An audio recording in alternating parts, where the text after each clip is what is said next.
우리 같이 하나님의 말씀 보겠습니다. 함께 나누실 하나님의 말씀은 누가복음 8장 22절로 25절의 말씀입니다. 누가복음 8장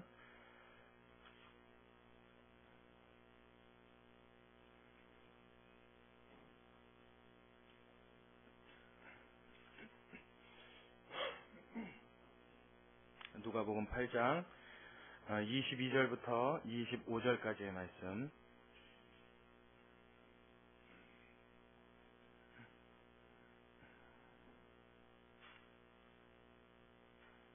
누가복음 8장 22절부터 25절까지의 말씀. 오늘은 본문이 그렇게 길지 않으니까요. 우리 한 목소리를 같이 합독하도록 하겠습니다. 누가복음 8장 22절부터 25절까지 함께 읽도록 하겠습니다. 시작. 하루는 제자들과 함께 배에 오르사 저희에게 이르시되 호수 저편으로 건너가자 하시매 이에 떠나 행선할 때에 예수께서 잠이 드셨더니 마침 광풍이 호수로 내리침에 배에 물이 가득하게 되어 위태한지라. 제자들이 나와 깨워 가로되 주여 주여 우리가 죽겠나이다 한데 예수께서 잠을 깨사 바람과 물결을 꾸짖으시니 이에 그쳐 잔잔하여 지더라. 제자들에게 이르시되 너희 믿음이 어디 있느냐 하시니 저희가 두려워하고 기이 여겨 서로 말하되 저가 뉘기에 바람과 물을 명함에 순종하는고 하더라. 아멘. 할렐루야. 오늘 이 본문은 우리 주보의 앞에 나와 있는 여러분 그림 아시죠? 우리 주보 앞에 이 간판 표지 그림인데 이 밑에 이 그림에 해당되어지는 말씀, 사실은 이 말씀에 해당되어지는 그림이죠. 거기 적혀있는 말씀의 본문이 오늘 설교 본문입니다. 성경이 혹시 다른 걸 갖고 계시거나 못 찾으신 분은 주보 앞면을 참고하시면 되겠습니다. 오늘 이 본문은 예수님이 제자들과 더불어서 바닷가에 배를 띄우고 건너가다가 중간에 제자들이 풍랑을 만나서 굉장히 곤욕을 치르는 장면을 그대로 묘사하고 있습니다. 이때 예수님이 뭐하고 계셨다고요? 잠이 드셨어요. 예수님도 육신을 입고 이 땅에 오셔서 우리 인간들과 같이 되셨기 때문에 육체가 피곤할 때 예수님도 주무셨습니다. 그런데 오늘 본문을 여지껏 제가 설교를 들으면서 혹은 성경 공부 시간에 배워본 바에 의하면 이 설교의 본문의 중심 사상은 예수님을 깨워라였어요. 예수님을 깨워라. 환난을 당할 때 예수님은 어떻게 해요? 깨워라. 그렇죠? 고난을 당할 때 예수님을 깨워라. 풍랑이 일면 어떻게 해요? 깨워라. 항상 이게 주제였었어요. 근데 저는 이 주제에 대해서 의구심이 참 많았었어요. 왜 의구심이 생겼냐면 과연 예수님을 깨워야 된다는 걸 가르쳐 주시려고 이 본문을 우리에게 주셨다면 지금 주무신 건 누가 주무셨어요? 여러분 좀 이상하지 않아요? 만약에 예수님이 너희 환난 당할 때, 고난을 당할 때, 어려움 당할 때, 풍랑일 때 나를 깨워라 이렇게 말씀해 주시려면 예수님이 원칙적으로 말하자면 어떻게 하시면 돼요? 그렇죠. 예수님이 안 주무시면 간단한 거 아닙니까? 근데 지금 제자들이 예수님을 억지로 주무시게 한 것도 아니고 예수님이 주무신 것 주체가 누구였어요? 예수님 자신이었습니다. 예수님 스스로 주무신 거예요. 근데 주무셔놓고 이제 와서 깨우라니 좀 의구심이 여간 들지 않을 수가 없었어요. 또 하나는 만약 예수님을 깨워야 한다는 게 이 본문의 주제라면 해결 안 되고 설명하지 못하는 본문의 내용이 상당수가 있습니다. 그 중에 대표적인 것이 무엇이냐면 예수님이 주무시다가 일어나셨죠. 제자들이 깨워서 예수님이 일어났습니다. 근데 예수님이 일어나자마자 하신 일이 뭐예요? 풍랑과 바다를 어떻게 하셨어요? 꾸짖으셨어요.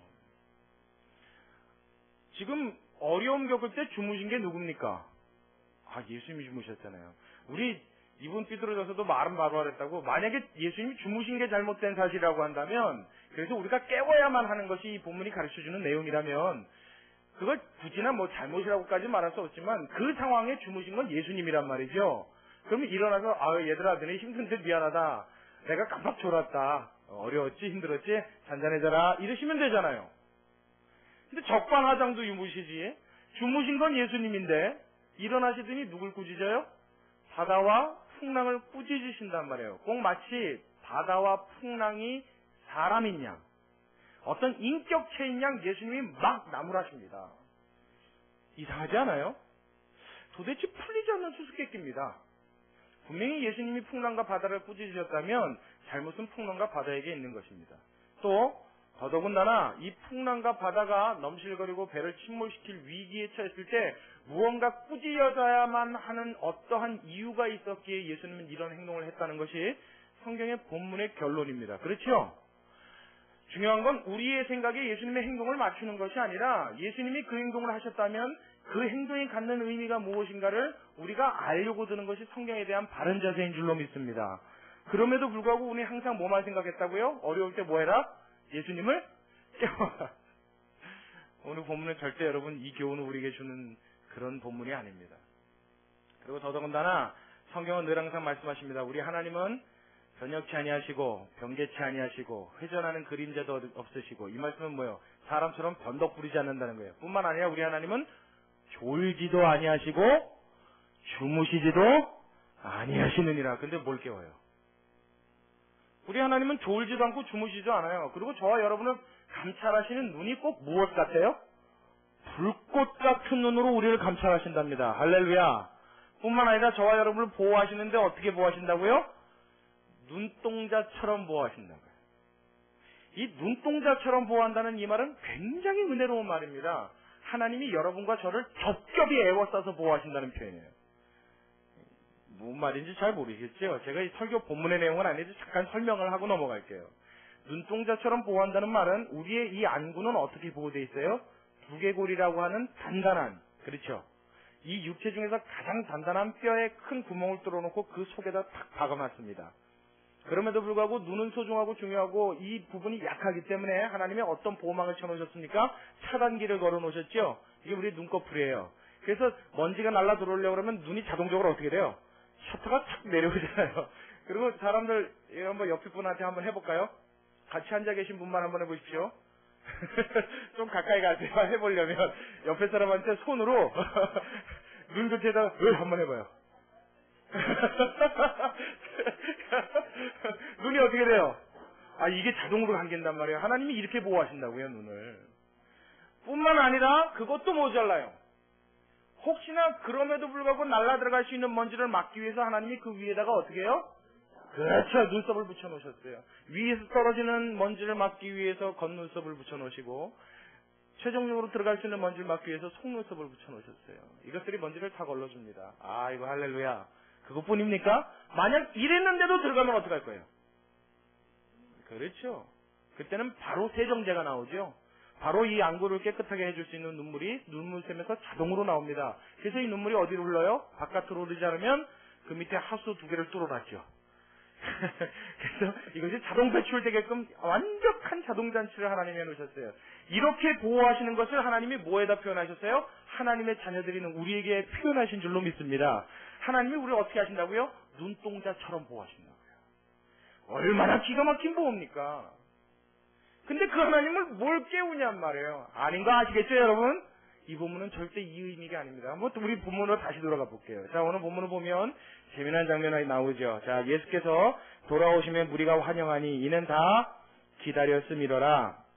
예수님이 그 앞전에 야이로의 지금 이 일이 있은 이후에 야이로의 딸, 회당장의 딸이었던 야이로의 딸을 살리시러 가는 길에 혈루증 앓는 여인을 고치시면서 야이로의 딸에게로 갑니다. 이 사건이 있는 과정 중에 먼저 하셨던 일이 배를 띄워서 이 바닷가를 건너가시는 일이었어요.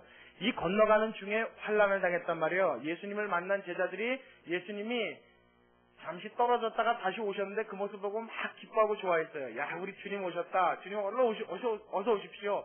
우리 빨리 갑시다. 그리고 예수님이 이제 이 다음 기적과 예수님이 행하실 일을 위해서 또 전도하시는 일을 위해서 배에 올라타서 가시는 장면입니다. 굉장히 그때까지 분위기가 좋았어요.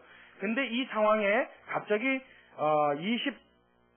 23절로 가니까 행선할 때에 예수께서 잠이 드셨더니 여기서부터 뭔가 이 본문이 갖고 있는 갈등의 시작이 나타나게 됩니다.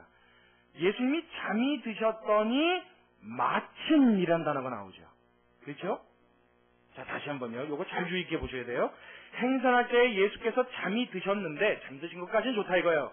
근데 광풍이 일었어요. 호수로 내리쳤어요. 배에 물이 가득하게 되었어요. 위태하게 됐습니다. 이 일이 어떻게 이루어졌다고요? 그 앞에 표현한 단어가 마침이란 단어예요. 때마침. 요 말은 어떤 뉘앙스를 갖고 있냐면, 어떤 이 느낌을 갖고 있는 단어냐면, 꼭 마치 기다렸다는 듯이 이런 의미를 갖고 있어요. 그렇죠? 예수님이 배에 올라서 제자들하고 기분 좋았습니다. 분위기 좋았습니다. 완전히 수풍이 돋단 것처럼 잘 나가고 뭔가 일이 일사천리로 진행될 것 같은 그런 분위기를 암시하고 있는 상황입니다. 그런데 예수님이 잠이 들자마자 꼭 마치 기다렸다는 듯이 꼭 요 때를 같이 해서 그 표현을 한 단어로 뭐요? 마침. 뭐에 이랬다고요? 광풍이 호수로 내려쳤다는 거예요. 막 광풍 뭐예요? 미친 바람이죠? 막 얼마나 센 바람인지 미친 듯한 바람이 일었다는 거예요. 그래서 어떻게 해요? 풍랑이 있는데 이 풍랑의 물이 얼마나 많이 쳤는지 배 위에 물이 가득하게 돼서 위태하게 된 거야. 빠지기 일보 직전까지 갔다는 거예요. 그래서 제자들이 수고로의 애를 쓰다가, 근데 재미있는 건 예수님 그때까지 안 깨요. 이 정도 난리 쳤으면 깰 만한데 예수님이 꼭 이때도 어떻게 해요? 마치 모르시는 것처럼 주무십니다. 그렇죠?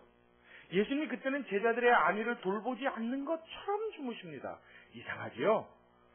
여러분, 이게 자연스럽지가 않고 뭔가 좀 이상하다는 건 느끼시겠죠?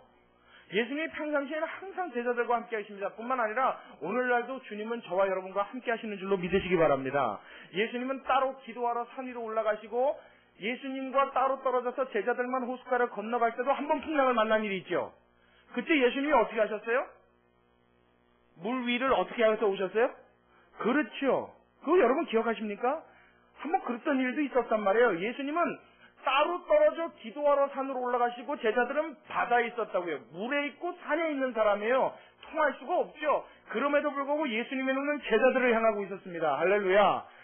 밤새도록 풍랑과 씨름하며 그때도 고역을 치를 때 예수님이 그 어려움 당하는 것을 보시고 제자들에게 나오사 어떻게 하셨다고요? 그들을 평안케 하셨습니다. 할렐루야. 보호하셨단 말이에요.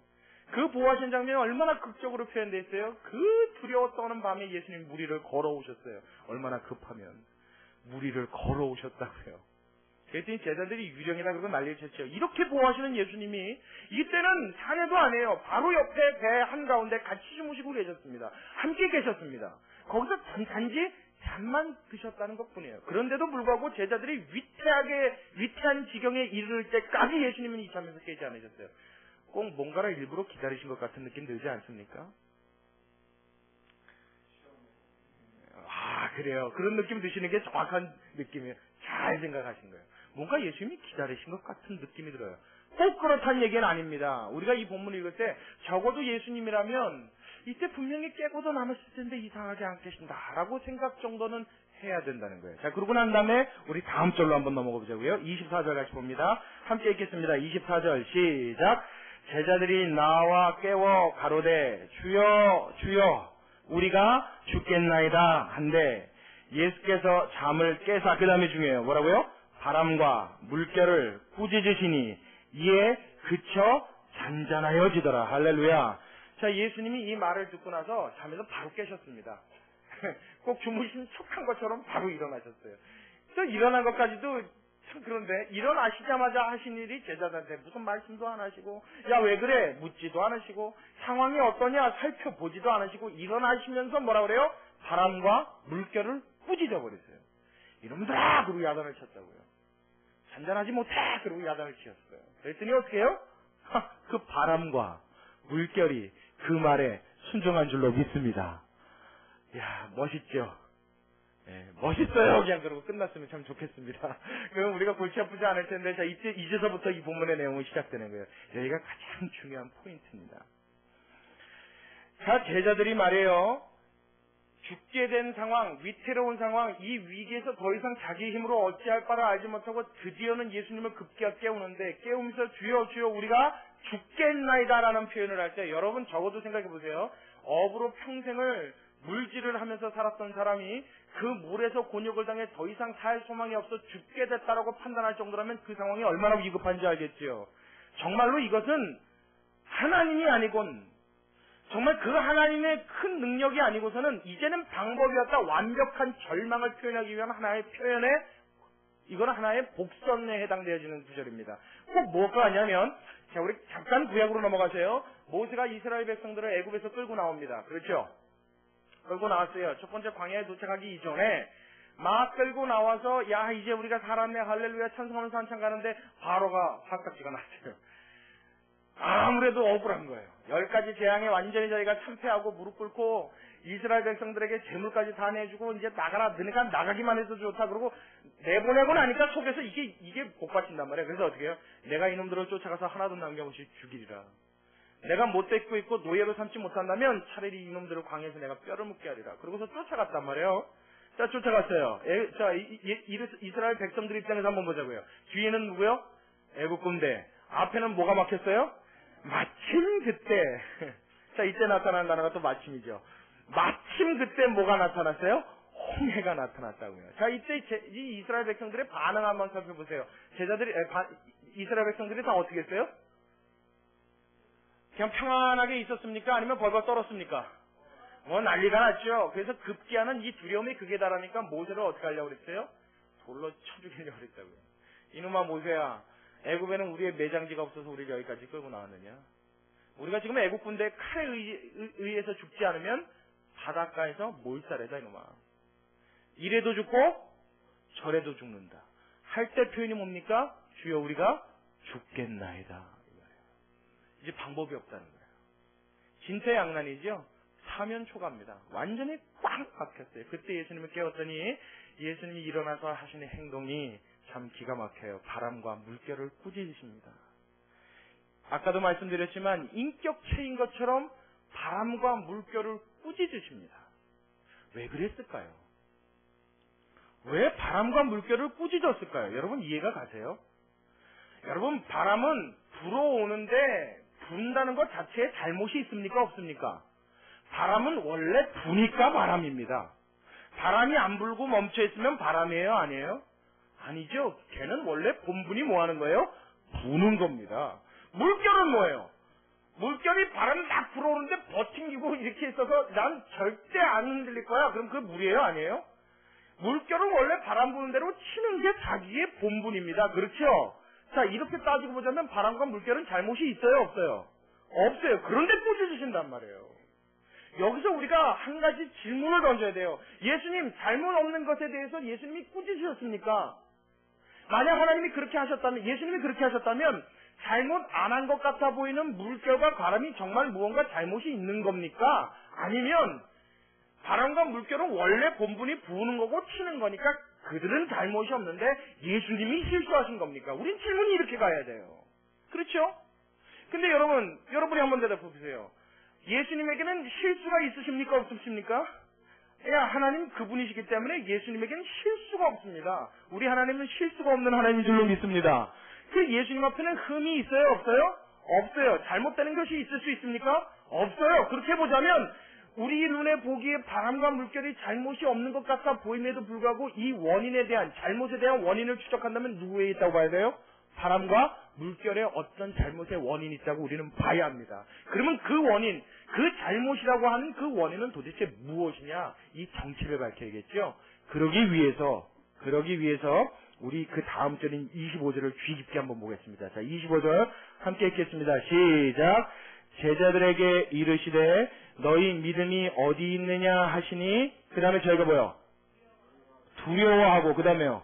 기이 여겨 서로 말하되 저가 뉘기에 바람과 물을 명함에 순종하는고 하더라. 자, 여기서 지금 나온 단어 중에 제자들이 첫 번째 반응이 뭐였습니까? 이 일을 겪고 난 다음에 마음속에 뭐가 들었다고요? 두려워했다 그러죠. 무엇 때문에 두려워했을까요? 분명히 이 순간에는 엄청난 물을 명하셔서 한순간에 잠잠케 하신 예수님의 그 권능을 보고 두려워했을 겁니다. 그렇죠? 그렇다면 이 앞전에 풍랑이 일 때는 제자들이 뭘 보고 두려워했을까요? 풍랑 그것을 보고 두려워했겠죠? 한 가지만 더 볼게요. 이 이해를 돕기 위해서 하나를 더 볼게요. 그 다음 절에 나오는 부분인데요. 자, 26절서부터 거라사에 거하는 광인의 이야기가 나옵니다. 이 두 구절이 사실은 연결돼서 한 메시지를 갖고 있어요. 자, 제가 한번 볼게요. 갈릴리 맞은편 거라사의 땅에 이르러 이 일이 있은 다음에 맞은편으로 건너가신 거예요, 이제. 그래서 거라사라고 하는 땅에 갔습니다. 그랬더니 육지에 내리심에 그 도시 사람으로서 귀신 들린 자 하나가 예수를 만나니 이 사람은 오래 옷을 입지 아니하며 집에 거하지도 아니하고 무덤 사이에 거하는 자라. 예수를 보고 부르짖으며 그 앞에 엎드려 큰 소리로 불러가되 지극히 높인 하나님의 아들 예수여, 나와 당신이 무슨 상관이 있나이까? 당신께 구하노니 나를 괴롭게 마옵소서 하니, 이는 예수께서 이미 더러운 귀신을 명하사 이 사람에게서 나오라 하셨습니다. 이미 예수님이 명하셨다는 거죠. 귀신아 나와 그러고. 그리고 가로 열고 뭐라 그래요? 귀신이 가끔 이 사람을 붙잡음으로 저가 쇠사슬과 고랑에 매이어 지키웠으되 그 맨 것을 끊고 귀신에게 몰려 광야로 나갔더라. 완전히 힘이 괴력이 넘치는 사람이고, 쇠사슬로 묶고 고랑으로 묶어도 이걸 한순간에 끊어버릴 정도로 대단한 귀신 들린 사람입니다. 그렇죠? 예수님이 만나자마자 어떻게 했어요? 귀신아 나와 그랬단 말이에요. 그랬더니 귀신이 그 앞에 엎드려서 지극히 높으신 자의 아들 예수여. 알아봤죠, 귀신이. 한눈에 예수님을 알아봤습니다. 당신이 나와 무슨 상관이 있나이까? 나를 괴롭게 하러 오셨나이까? 나 좀 봐주세요! 그런단 말이에요.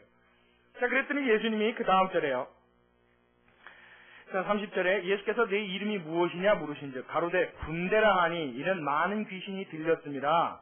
무적행으로 들어가라 하지 마시기를 간구하더니 마침 거기 많은 돼지떼가 산에서 먹고 있는지라 귀신이 그 돼지에게로 들어가게 허하심을 간구하니 이에 허하신데, 귀신들이 그 사람에게서 나와 돼지에게로 들어가니 그 떼가 비탈로 내리달아 호수에 들어가 몰사하거늘 치던 자들이 그 된 것을 보고 도망하여 성내와 촌에 구하니, 사람들이 그 된 것을 보러 나와서 예수께 이르러 귀신 나간 사람이 옷을 입고 정신이 온전하여 예수의 발 아래 앉은 것을 보고 그 다음에 뭐라고 나와요? 두려워하거늘. 그렇죠? 앞전에 나왔던 두려워하다는 단어와 이 뒤에 나온 두려워하다는 단어가 똑같은 단어로 쓰였습니다. 지금 이 사람들의 반응이요, 제자들의 반응이나 이 거라사에 거하는 광인에 대한 그 지역 사람들의 반응이나 똑같은 반응이었어요. 어떤 반응이었어요? 두려워했습니다. 무엇을요? 예수님을 두려워했어요? 자, 그럼 밑에 한번 좀 더 볼게요. 자, 조금 더 볼게요. 자, 이 36절이요. 예수의 발 아래 앉은 것을 보고 두려워하고는 36절, 귀신 들렸던 자에 어떻게 구원받은 것을 본 자들이 저희에게 이름에 거라사인의 땅 근방 모든 백성이 크게 또 뭐 했다고요? 두려워하여 그 다음에 뭐해요? 떠나가시기를 구하더라. 예수께서 배에 올라가실 때 귀신 나간 사람이 함께 있기를 구하였으나 예수께서 저를 보내시며 가라사대 집으로 돌아가 하나님이 내게 어떻게 큰일 행하신 것을 일일이 구하라 하시니, 저가 가서 예수께서 자기에게 어떻게 큰일 하신 것을 온 성내에 전파하니라. 자, 이제 절 보세요. 더 이상 보실 필요가 없어요. 저 잘 보십시오. 이 사람들이 반응이 둘 다 똑같이 났어요. 하나는 예수님의 제자들, 하나는 거라사에 거하는 주민들. 이 사람들의 똑같은 반응이 어떤 일에 대한 두려운 마음을 갖고 있었습니다. 물론 여기 나와 있는 표현은 예수님이 풍랑을 장장케 하시는 것을 보고 두려워했습니다. 거라사에는 광인에 거하는 그 지역 사람들도 그 사람을 한순간에 깨끗게 하신 그 일을 듣고, 돼지떼 2,000마리의 귀신이 들어가 호수에 들어가 몰살하게 했다. 그래서 저 사람이 지금 온전케 됐다. 그 일을 행하신 이가 저라는 소리를 듣고 이 사람들은 마음에 두려운 마음을 가졌습니다. 그런데 이 두려움의 근원을 쫓아가 보면 사실 이 사람들의 두려운 마음을 가질 때 예수님 한 분이 두려워서, 예수님 한 분이 엄청나서, 여기서 말한다는 두려운 건 와, 저 사람 보통이 아니야 하는 두려움이겠죠. 만약 예수님을 두려워했다면. 그러면 여러분, 이 반응을 갖고 있었다 그런다면 그 사람이 보통 사람이 아니고 두려울 만큼의 위대한 사람이기에 배척하는 것이 맞습니까? 모셔드리는 것이 맞습니까? 그렇죠. 이런 표현하고 똑같아요. 제가 아주 쉽게 표현할게요. 예배드리는데 여기 지금 대통령하고 영부인이 오셨단 말이에요. 마음에 두려운 마음이 있을까요? 없을까요? 있죠. 여기 남양주 시장만 왔다고 그래도 여러분 우리 마음속에 두려운 마음이 있어요? 없어요? 만약 예수님을 향한 이런 두려움이 있었다면 두렵다고 해서 나가십시오 하는 게 맞아요? 모셔드리는 게 맞아요? 두려워도 환영해야 될 일이죠. 두려워도 받아들여야 할 일입니다. 두려워도 기뻐해야 될 일입니다. 그렇죠? 권세자가 왔으니까요. 능력자가 왔으니까요. 이건 마땅히 기뻐해야 할 일임에도 불구하고 거라사인 광인을 고치고 난 다음에 주민들은 예수님한테 뭐 하기를 구했어요? 떠나가시기를 구했다고요. 마치 이 된 일이 사실 거라사 광인이 귀신이 들렸던 것은 예수님이 귀신 들리게 한 것이 아닌데 그것을 고치는 능력을 보자 그들의 마음속에 이 모든 된 일의 원인이 어떤 능력을 가진 이 사람에게서부터 비롯된 것처럼 이상한 두려운 마음을 갖기 시작했단 말이에요. 왜 이런 두려움을 갖게 되느냐? 무엇 때문에 이런 염려를 마음속에 근심을 갖게 되느냐? 무엇입니까? 이 사람들의 마음속에 근본적으로 예수님이 그 땅에 오시기 전에 거라사인의 광인을 어떻게 했다는 거예요? 두려워하고 있었다는 겁니다. 제자들이 예수님이 풍랑을 다스리시는 모습을 보고 예수님을 두려워하는 마음을 가졌다는 것은 그 이전에 풍랑을 보면서 마음속에 무슨 마음이 있었다는 거예요? 두려워하는 마음이 있었다는 거예요. 그러니까 예수님 깨울 때 뭐라고 깨웠어요? 주여 우리가 죽겠나이다. 이제는 끝장입니다. 마음속에 뭐가 왔어요? 절망과 두려움과 근심이었다고요. 자, 다시 본문으로 돌아와서 그렇다면 이런 두려움을 갖고 있는 사람들에게 예수님이 주무시다가 배에서 일어나 풍랑과 바다를 이끌어 꾸짖으십니다. 꾸짖은 이유가 뭐겠어요? 지금 이 사람들의 마음속에 두려움을 준 원인이 뭐예요? 바람과 물결이 원인이었단 말이에요. 예수님이 과연 그렇다면 그 물결과 바람을 꾸짖으실 때 예수님의 마음은 무엇이었겠습니까? 제자들에게 너희의 믿음이 어디 있느냐? 25절에 그렇게 물어보셨죠? 너희의 믿음이 어디 있느냐? 너희가 믿고 있는 것이 무엇이냐? 너희의 마음이 어디에 있느냐? 내 마음을 지금 어디 뺏기고 있느냐? 예수님이 이거 묻는 거란 말이에요. 두려워 떠는 그들을 향해서 예수님이 물어보신 것은 너 지금 마음이 어디가 있어? 네가 지금 두려워하는 대상이 뭐야? 너 잘 생각해봐. 예수님이 이거 묻는단 말이에요. 지금 풍랑이 제자들을 두렵게 했어요. 거라사의 광인이 거라사 주민들을 두렵게 했어요. 그들의 마음속에 이 공포심 때문에 일이 해결됐음에도 불구하고 해결해 주신 예수님이 달갑지 않았단 말이에요. 떠나가 주시길 바랬단 말이에요. 이런 복잡다당한 일로 고통받는 것, 근심하는 것, 여기에 신경 쓰는 것 자체가 괴롭다고 느꼈다는 겁니다. 이들의 마음은 어디 있습니까? 세상 사이에서 일어나는 모든 어려움과 갈등에 대한 공포심으로 그 마음을 잠식당하고 있었다는 뜻입니다. 예수님이 이것을 아시고 어떻게 해요? 풍랑이 일었을 때도 그 풍랑을 향하여 꾸짖으신 것입니다. 뭐 했기 때문에? 예수님의 제자들의 마음을 빼앗았기 때문에. 여러분 분명히 기억하십시오. 우리가 두려워하고 우리가 염려하고 우리가 근심해야 될 대상은 이 세상에 어떠한 것이 아니라 살아계신 하나님 한 분밖에 없음을 믿으시기 바랍니다. 자, 우리 전도서 한번 8장으로 건너볼까요? 구약성경입니다. 구약성경 전도서. 제 성경으로는 955면에 있습니다. 구약성경 955면에 전도서 8장.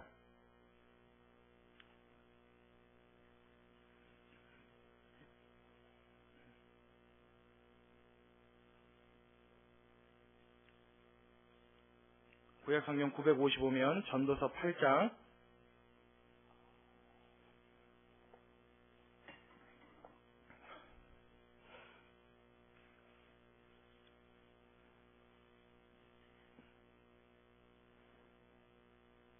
자, 우리 11절의 말씀을 우리 한 목소리 같이 읽겠습니다. 전도서 8장 11절 함께 읽습니다. 시작.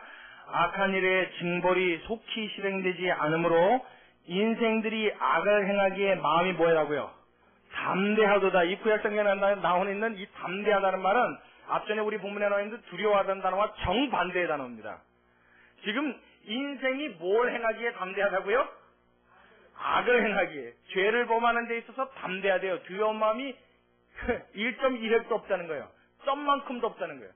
하나님께서 악한 일의 징벌을 속히 내가 실행하지 않으니까, 저들이 암만 악한 일을 하여도 내가 그때그때 보응하지 않으니까 이 인생들이 그 악을 행하고 죄를 즐기는 일에 마음이 너무 태평천하더라는 거예요. 다시 말하면 내가 어떤 모양을 갖고 살고 어떻게 하나님 앞에 있어도 그 내 인생의 주관자 되시고 나를 내려다보시고 나를 죽이게도 할 수 있고 살리게도 할 수 있는 그 하나님에 대한 두려운 마음이 있다 없다? 눈꽃만큼도 없다는 거예요. 그리고 뭐에 대한 두려움이 있어요? 풍랑에 대한 두려움은 있는 거예요. 뭐에 대한 두려움이 있어요? 거라사 광인에 대한 두려움이 있는 거예요. 예수님께서 이 사실을 하시고 예수님이 이 땅에 오셨을 때 그 제자들에게 뭐라고 말씀하셨습니까? 너희의 몸을 죽일 수 있는 자들을, 너희의 몸만 죽일 수 있는 자들을 두려워하지 말고 너희의 몸과 영혼을 함께 멸하시는 하나님을 두려워하라. 할렐루야. 여러분, 이 본문은 우리에게 이것을 가르쳐 주는 것입니다. 우리의 삶에 두려움이 어디 있습니까? 저와 여러분의 마음속에 우리의 마음이 향하는 방향이 어디 있느냔 말이에요. 우리가 삶을 살면서 두려워한다는 것은 이 땅에 일어나는 어떤 세속적인 일이 아니라 내 삶에 직접 가해지는 두려움과 공포의 대상이 아니라 그 모든 일을 주관하실 수 있는 만유의 주제 되신 우리 하나님께 우리의 마음이 있어야 되는 줄로 믿으시기 바랍니다. 그래서 예수님이 뭐 했다고요? 풍랑을 꾸짖으셨다고요. 여러분 삶 가운데 다가오는 풍랑은요, 기억하십시오. 꾸짖으면 꾸짖어집니다. 아멘. 자, 한번 따라해 볼까요? 꾸짖으면 꾸짖어집니다. 다시 한번요. 더 크게. 꾸짖으면 꾸짖어집니다. 이게 예수님이 우리에게 주신 권세인 줄로 믿으시기 바랍니다. 하나님의 자녀가 되었다는 권세는 이 모든 환난과 공포와 어려움과 괴로움과 갈등과 일어나는 모든 풍랑으로부터 어떻게 해요? 예수님이 꾸짖으시고 그 바람에 잔잔케 하신 것 같은 권능을 회복시켜 주셨다는 것을 의미해요. 할렐루야. 우리의 육체는 멸함을 받을 수 있을지 몰라도 우리의 영혼은 능히 삼킬 수 없는 이 세상의 무력한 권능 앞에 굴복지 않는 여러분이 되시길 주님의 이름으로 축원합니다. 두려워하지 말라고요. 그건 우리의 두려움의 대상이 아니에요. 우리가 두려워해야 될 분은 누굽니까? 우리의 육체뿐만 아니라 우리의 영혼도 멸할 수 있는 살아계신 하나님을 두려워해야 되는 줄로 믿으시기 바랍니다. 그 하나님을 두려워한다고 표현할 때요, 우리는 오해합니다. 하나님 두려워하니까 이제서부터 내가 그럼 하나님 앞에 어떻게 해야 되지? 어떻게 해야 되지? 전전긍긍하지. 예배 나올 때도 내가 어떻게 해야 되지? 야, 잘못하다가 내가 하나님한테 또 저주받는 거 아닌가? 여러분 어려운 일 콱 닥치면 뭐부터 생각한다고요? 내가 죄진 게 뭐가 있나? 내가 하나님 앞에 갚아야 될 게 뭐였나? 여러분 그 생각 하시죠? 아니, 여태 하신 적 있으시죠? 아니라고요. 우리 하나님은 그렇게 두려워하라는 게 아니에요. 벌벌 떨면서 살라는 게 아니에요. 적어도 하나님 앞에 두려움을 갖는다는 말은 어떤 의미를 지느냐? 하나님을 경외한다는 의미를 지닙니다. 할렐루야. 자, 저희 어머니가 저기 앉아 계세요. 제가 뭐 개인적으로 저희 어머니를 놓고 설교하는 건 아닌데, 저희 어머니니까 제가 예를 들게요. 여러분이 보시기에 무섭게 생기셨습니까, 저분이? 민망하게 한번 쫙 쳐다보세요. 저분 별로 안 무섭게 생겼죠? 근데 어렸을 때 굉장히 무서웠단 말이에요. 매도 무척 많이 맞았습니다. 제가 강대상에서 또 이 얘기를 하고 나면 오늘 분명히 삐지실 거기 때문에 제가 자세히 얘기는 안 하겠습니다만은, 제가 나이 어릴 적에는 공포의 대상이었어요. 손님 왔다가 잘못을 혹시나 하면 너 이따가 봐. 이 한마디가 오금을 저리게 했습니다. 아주 무서운 분이었어요. 근데 여러분, 지금은 제가 무서워할까요, 안 할까요? 할까요, 안 할까요? 저번에 한번 때리시더라고요. 딱 때린다고 때렸는데, 때리시고 나서 손을 얼마나 애려 하시든지. 전 그랬죠. 조금 더 세게 때리세요. 아무렇지도 않아요. 두려워요, 안 두려워요? 안 두려워요. 근데 제 마음에 두려워하는 마음이 있을까요, 없을까요? 무슨 말씀인지 아시겠습니까? 하나님을 두려워한다는 것은 이런 의미를 지닙니다. 하나님은 공포의 왕으로 그 자녀들에게 현현하시지 않습니다. 단지 우리가 하나님을 경외한다는 말, 두려워한다는 말은 그 하나님을 존경하는 것을 의미합니다.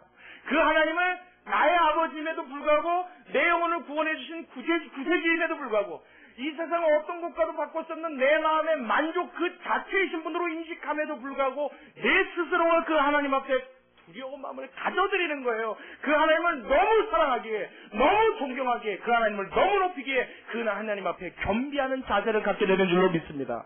그 마음을 성경은 뭐라고 표현한다고요? 두려워한다, 이렇게 표현한다. 우리는 그 마음이 없단 말이에요. 그러니까 악을 행하는데 힘이 담대해야 되는 거예요.